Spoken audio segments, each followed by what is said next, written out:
Hello everybody and welcome back to another new vlog. Thank you for joining me once again. I'm back up at Cregennan Lakes up in near Barmouth in North Wales today. And basically I'm up here for a few days and I just managed to get myself a few hours where I could pop out and have a bit of a walk and try and record a vlog. There's a reason why I've come up here today. I've basically walked up here with my dad. We've come up from Arthog and he's carried on up that crag behind me just there that you can see in the corner. I'm not going up there myself. I'm going to carry on and have a bit of a walk around the lakes here and see if I can capture a few shots. But one of the main reasons I've come here today is to really have a chat with you a bit more about the 24-105mm lens that I was talking about in my last vlog. I didn't really touch on it very much last time, so I think I'm going to try and capture a few more shots and explain to you why I think this is the best lens for landscape photography. In the meantime, I'm going to head off and start looking for my first composition.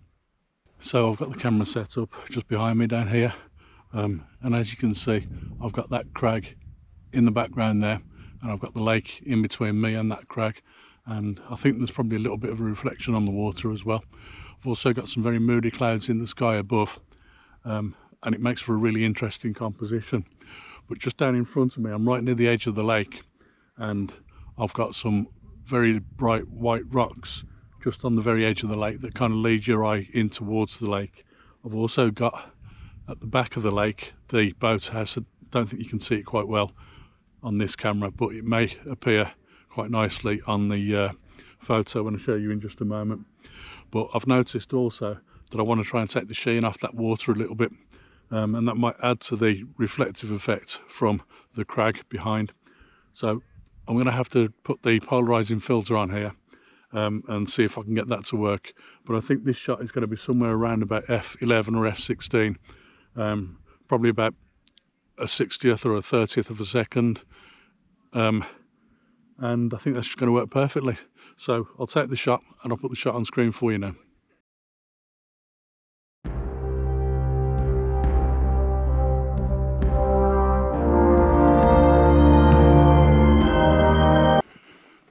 So that really annoyed me. I managed to get the camera set up with the polarizing filter on, as I said I would, and then I also decided to put the 10 stop neutral density filter on to try and take a long exposure and try and smooth out that water even more than it was already. It didn't really need it, but with the 10 stop neutral density filter, what I found was I was getting a very dark magenta colour cast to the images, and I really don't like that. It's easy enough to get rid of that in post-production using the white balance and doing a bit of a colour grading within the image. That's very, very straightforward and easy to do, and I don't mind doing that, but I would just prefer not to have to do that. So obviously I won't be using that 10 stop neutral density filter for a while, but I got the 24-105mm lens out because at 24mm I could just about get those white rocks in the foreground into the image. Obviously I could have done that with the 14-35mm, but the problem with that is that it kind of alters how the background looks and kind of creates a much smaller background because it's trying to condense much more into the image. So the background, the boathouse at the back and that crag itself would have been made to look a little bit smaller in comparison to those rocks at the front of the image, and I didn't want that. I wanted to try and get that perfect all the way through. So for me, using the 24-105mm lens was a much better option in that situation. I'm going to move on now. I think there's another composition just along the way here, and if there is, I'll talk you through that in just a moment. I don't think I was supposed to be on that strip of land I was just on. It looked like a piece of farmland when I got onto it. There was a path leading up to it, but I don't think I was supposed to be on there at all. The good news is there wasn't really that much of a composition from around there. It was kind of on the far side of the crag, looking towards the crag itself, but there wasn't really that much of a composition there, and I couldn't get any closer because there was a dry stone wall a little further on, so I couldn't get close enough to the lake to see what was going on down there. I'm heading back now though, back along the road that I've just walked along, past my first composition of the day, and I'm going to keep going further round, almost back to underneath where that crag is, and then try and shoot back this way across the lake. We'll see how that goes. I know from previous experience there should be at least one or two more compositions there, and at least one or two more on the walk around towards it, so there's going to be a few images here anyway. So I'll just see if I can find my next composition, and then I'll talk you through that. So I'm standing now just a few feet off the road, you can see behind me. Not a very busy road obviously, just a road up here. When I turn round here, there's a strip of land behind me, just out in the middle of the lake, I want to take a photograph of, and some beautiful views of the mountains behind and the valleys leading down towards Dalgethley, and that's kind of the shot that I wanted to take. I've taken it previously before from a little bit further over round towards the car park in near the lake, and actually that shot works really well, but I've just noticed how well this shot works as well. My only issue that I've got here is, as I said, I'm just off the road, and this is a patch of land where quite a lot of sheep often graze, so I'm looking around trying to find a spot where I can put my bag down without dropping it in sheep shit, but we'll see. I'm going to try and take this shot anyway, and I'll show that in just a moment.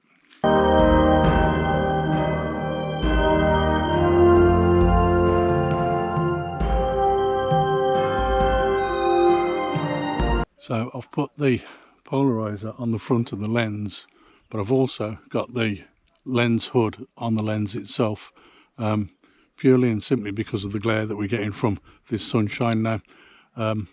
So that was kind of an awkward situation. I had to actually take the lens hood off the camera first, then put the polarizer on, and then turn the polarizer to make it do its work, and then put the lens hood back onto the camera before taking the shot. It's worked out quite nicely. I love the shot, and it's looking out just to that spit of land. The interesting thing about this one is I'm shooting this at 105mm, and the reason for that is I'm standing on this piece of grazing land I mentioned earlier where all the sheep graze, and if I go any further out it could become quite boggy and marshy, and I don't know if I'm going to be able to walk on that. Plus I can't see a spot where I can put my tripod down safely and take the photo from a bit further out. So what I've done here is stopped here. I'm shooting the image at 105mm because by doing that I'm zooming in now to that spit of land in the middle of the lake and moving out of the frame all of this horrible grazing land out of the way. I don't want that in the bottom of the frame. I don't want that leading your eye into anything because it just looks dirty and untidy really in the image. But the image was really about that little island in the middle of the lake and the background behind it. So hopefully you like that image.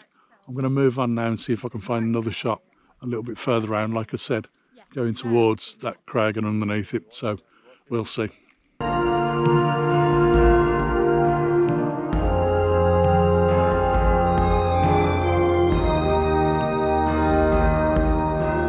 So this is a really perfect spot here. I'm only about 50 yards away from where I took my last shot, and actually I've come right down to the edge of the lake again, and in this position now you really kind of bring in that boathouse into play just across the way there. There you go, you can just see it there, but also that sits right underneath that crag, which is a beautiful shot. But then you've got these rocks along the edge of the lake that lead you towards all of that as well, so the line is taking you all the way towards the boathouse and that crag behind it.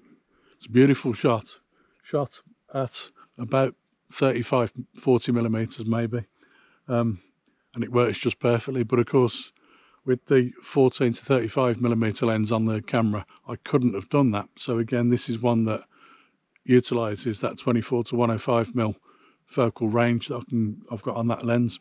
So actually I think that's another example of why that lens is probably absolutely fantastic for what I want to do today, and certainly a brilliant lens for most landscape photography. purely and simply because of that versatility, the flexibility of being able to shoot at 24mm and even zoomed into 105mm. In situations like this, it works perfectly. Anyway, I'm going to keep moving around now. Eventually I want to get to somewhere just above the boathouse and underneath the crag itself and try and shoot back this way. But I don't know how well the light's going to work on that one, because I'm going to be shooting almost into the sun by the time I get there. We'll see.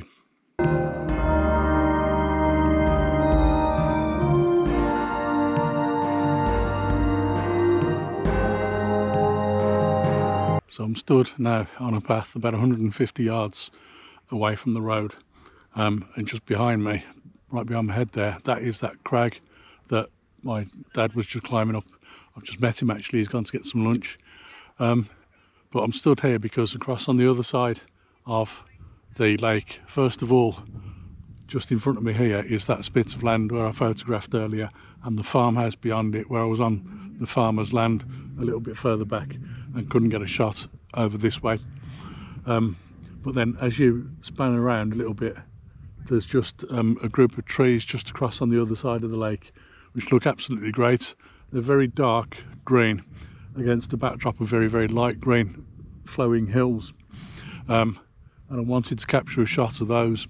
Obviously, at this distance, I'm going to have to use the 24-105mm lens at 105mm, I would have suggested. I could, of course, get the 100-400mm lens out and zoom in real close on them, but that's not really the point of today's video. So I'm going to get the camera set up, get the 24-105 on the camera, and take a shot of those trees across the lake there.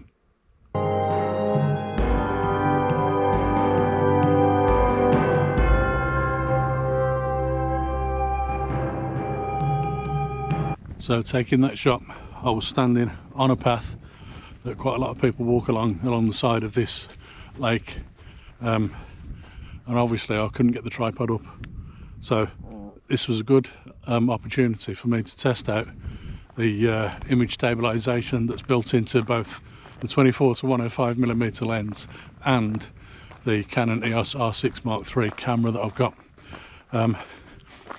Worked very well indeed. I set up the shot handheld because, like I said, I couldn't put the tripod down. Put the lens hood the right way around on the camera to reduce some of the glare from the sun, and shot the image at 105mm f/16, 1/60th of a second, ISO 100, and it works perfectly well. And I think an image like that handheld at 1/60th of a second is testament to just how good the quality of the image stabilization is in the lens as well as the camera, when you combine the two. So that's another reason why I think the 24-105mm f4L series lens is a great lens for landscape photography, probably the best, I think. So over the last two vlogs that you've seen now, I hope I've managed to demonstrate to you just how good the 24-105mm lens is, and why I believe it's probably the best lens for landscape photography now, as opposed to the 14-35 that I had originally once said was the best lens for landscape photography. Anyway, I'm going to go and get some lunch with my dad now, and I'm going to leave the vlog here. If you've enjoyed this vlog, then please remember to give it a thumbs up, and also please remember to subscribe to the channel if you're not already. And I look forward to seeing you again on another vlog very soon. Bye for now.